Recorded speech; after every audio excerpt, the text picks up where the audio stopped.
कर्पूरगौरं करुणावतारं संसारसारं भुजगेन्द्रहारं सदा वसन्तं हृदयारविन्दे भवं भवानी सहितं नमामि। ब्रह्मचर्य का यौगिक अर्थ है ब्रह्मा की प्राप्ति के लिए वेदों का अध्ययन करना। प्राचीन काल में छात्रगण ब्रह्मा की प्राप्ति के लिए गुरु के यहाँ रुककर सावधानी के साथ वीर्य की रक्षा करते हुए वेद अध्ययन करते थे। इसलिए धीरे धीरे ब्रह्मचर्य शब्द वीर रक्षा के अर्थ में प्रचलित हो गया। वीर्य रक्षा ही जीवन है और वीर्य का नाश ही मृत्यु है। वीर्य रक्षा के प्रभाव से ही प्राचीन काल के लोग दीर्घजीवी, निरोग, हृष्टपुष्ट, बलवान, बुद्धिमान, तेजस्वी, शूरवीर और दृढ़ संकल्पित होते थे।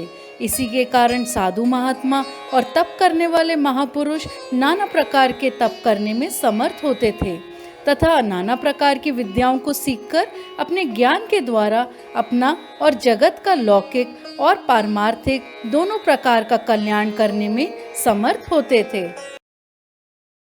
ब्रह्मचर्य के बिना कोई भी कार्य सिद्ध नहीं होता। रोग से मुक्त होने के लिए, स्वास्थ्य लाभ के लिए, बल बुद्धि के विकास के लिए, विद्याभ्यास के लिए तथा योगाभ्यास के लिए तो ब्रह्मचर्य की बड़ी भारी आवश्यकता पड़ती है। उत्तम संतान की प्राप्ति, स्वर्ग की प्राप्ति, सिद्धियों की प्राप्ति, अंतःकरण की शुद्धि तथा परमात्मा की प्राप्ति ब्रह्मचर्य से ही संभव है और ब्रह्मचर्य के बिना कुछ भी नहीं प्राप्त हो सकता। शांति योग, ज्ञान योग, भक्ति योग, राजयोग, हठ योग सभी साधनाओं में ब्रह्मचर्य की आवश्यकता होती है। सब प्रकार के मैथुन के त्याग का नाम ही ब्रह्मचर्य है। मैथुन के निम्नलिखित प्रकार शास्त्रों में कहे गए हैं। किसी सुंदर युवती, स्त्री के रूप, लावण्य अथवा हाव भाव, कटाक्ष एवं श्रृंगार का स्मरण करना, उचित पुरुषों की निंदित क्रियाओं का स्मरण करना, अपने द्वारा पूर्व में घटी हुई मैथुन आदि क्रियाओं का स्मरण करना, भविष्य में किसी स्त्री के साथ मैथुन करने का संकल्प अथवा भावना, यह सभी मानसिक मैथुन के अंतर्गत हैं। इनसे वीर्य का प्रत्यक्ष अथवा अप्रत्यक्ष रूप में नाश होता है और मन पर तो बुरा प्रभाव पड़ता ही है। मन खराब होने से आगे चलकर वैसी क्रिया भी घट सकती है। इसीलिए ब्रह्मचर्य का पालन करने वालों को चाहिए कि वह उक्त सभी प्रकार की मानसिक मैथुन का त्याग कर दें। गंदे तथा कामोत्तेजक एवं श्रृंगार रसों के गानों को सुनना, श्रृंगार रस के गद्य पद्मातक वर्णन सुनना, स्त्रियों के रूप लावण्य तथा अंगों का वर्णन सुनना, उनके हाव भाव, कटाक्ष का वर्णन सुनना, काम विषयक बातें सुनना आदि, यह सभी श्रवण रूप मैथुन के अंतर्गत हैं। ब्रह्मचारी को चाहिए कि वे उक्त सभी प्रकार के श्रवण का त्याग कर दे।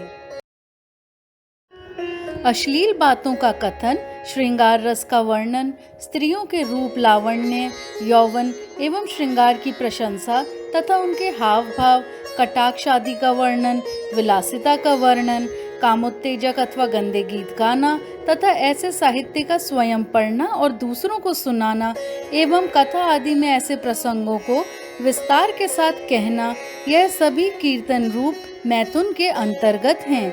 ब्रह्मचारी को चाहिए कि वे इन सब का त्याग कर दें।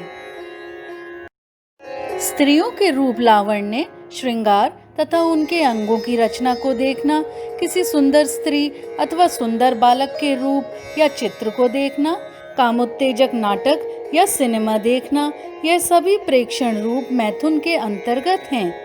ब्रह्मचारी को चाहिए कि वे जानबूझकर तो इन वस्तुओं को देखे ही नहीं। यदि भूल से इन पर दृष्टि पड़ जाए तो इन्हें मायामय, नाशवान एवं दुख रूप समझकर तुरंत इन पर से दृष्टि को हटा ले। अकेली स्त्रियों के साथ हंसी मजाक करना, नाचना गाना, आमोद प्रमोद के लिए विहार करना, जल विहार करना, खेल क्रीड़ा करना गंदी कोशिशें करना आदि ये सभी केली रूप मैथुन के अंतर्गत हैं। ब्रह्मचारी को इन सब का सर्वथा त्याग कर देना चाहिए। अपने को सुंदर दिखलाने के लिए बाल संवारना, कंघी करना, शरीर को वस्त्राभूषण आदि से सजाना, इत्र, फुलेल आदि का व्यवहार करना, फूलों की माला धारण करना, सुरमा लगाना, उपटन करना, साबुन, तेल, पाउडर लगाना, दांतों में सोना लगाना, होंठ लाल करने के लिए पान खाना, यह सभी श्रृंगार के अंतर्गत हैं। श्रृंगार को कामोत्तेजक भाव का प्रवाह ब्रह्मचारी के लिए सर्वथा त्याज्य है। स्त्रियों के साथ एकांत में अश्लील बातें करना, उनके रूप, लावण्य, वन एवं श्रृंगार की प्रशंसा करना, स्त्री के साथ हंसी मजाक करना, यह सभी ग्रह भाषण रूप मैथुन के अंतर्गत आते हैं और ब्रह्मचारी के लिए सर्वथा त्याग देने योग्य हैं। काम की भावना से किसी स्त्री अथवा बालक का स्पर्श, चुंबन तथा आलिंगन करना, कामोत्तेजक पदार्थों का स्पर्श करना आदि यह सभी स्पर्श रूप मैथुन के अंतर्गत हैं। अतएव ब्रह्मचर्य व्रत का पालन करने वालों के लिए त्याज्य हैं। उपर्युक्त बातें पुरुषों को लक्ष्य में रखकर ही कही गई हैं। स्त्रियों को भी पुरुषों के संबंध में यही बातें समझनी चाहिए। पुरुषों को पर स्त्री के साथ और स्त्रियों को पर पुरुष के साथ तो इन 8 प्रकार के मैथुन का त्याग हर हालत में करना ही चाहिए। ऐसा न करने वाले महान पापी महान पाप के भागी होते हैं तथा लोक तथा परलोक में महान दुख भोगते हैं।